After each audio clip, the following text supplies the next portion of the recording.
Welcome everyone, Mr. Schultz here as we learn how to graph cube root functions. Now, if you remember, if we had x cubed, that's going to give us this kind of function. It's going to kind of go up as it goes to the right, it's going to go up as it's going to the left, it's going to go down. Well, remember we're flipping it over this y equals x. And so we get this shape right here,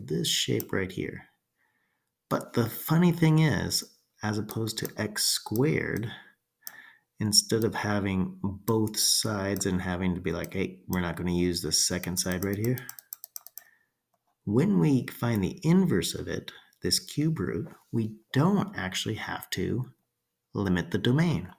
And the reason why we limit the domain is because we want to have one output for every input. And if we flip this, we realize, hey, look, we only have one output no matter what. So we don't have to change how the graph is going to look. We don't have to limit the domain right here. All right, let's actually graph this and show you what I mean.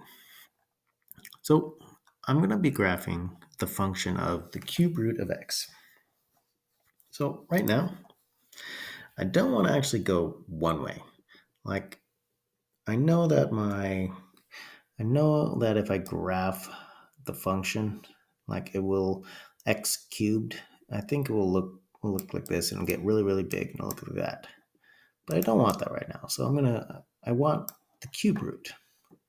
So what I'm gonna do is I'm going to have to work my way backwards using that information I just said. So I want to know 0, -1, -2, 1, and 2. I want this information. So this is my y value right here. It's going to be nice and short right now. So if I go backwards, instead of what times what times what equals this, I'm going to be figuring out, I'm going to actually multiply my y in order to get my x. So 0 times 0 times 0 is going to give me 0. So at 0, I should get 0. So I fill it in. Now if I do 1 times 1 times 1, I get 1. Now at this point, this looks similar of the cube root, but it's at this point where the x and the y coordinates flip. 2 times 2 times 2 is going to give me 8. Now, instead of 2 comma 8, which that would be the x cubed function, this is actually going to be 8 comma 2. And so this is going to look like this. It's going to look, and it's going to turn around and it's going to go through there, right there. So there's my little curve going this way. And then if I do it the other way, -2 times -2 times -2, I should get -8. And so this guy is going to go forever this way. Now, please be honest. Is this the most perfect graph you've ever seen? No. But we're trying and we're drawing it out. That's why we should probably solve this graphically. Try to do it by using the algebraic tools, all right? As long as we can get where does it start, which is right here. It starts here, and it's going to go left, it's going to go right. If we can figure out where that is, we can pretty much figure out everything else. But wait, we can actually do that. If you remember the square roots, we have this formula right here. A is going to stretch away from the x-axis. So if whatever's being multiplied, that's going to stretch away from the x-axis. So if he's 1 away, like if we look right here, if this is 1 right here, let's say I'm going to multiply, A was 2. Well, now I times it by 2. Well, congratulations, it's 2 times further away from the x-axis.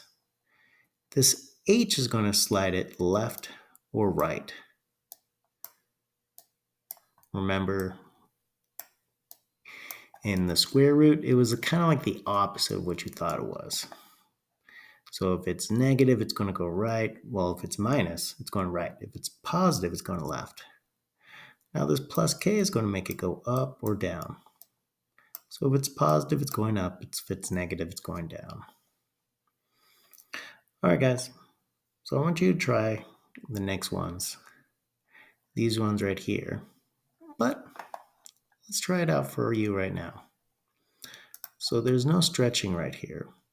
So I know that it's going to go left 2, 1, 2, and it's going to go down 3, 1, 2, 3.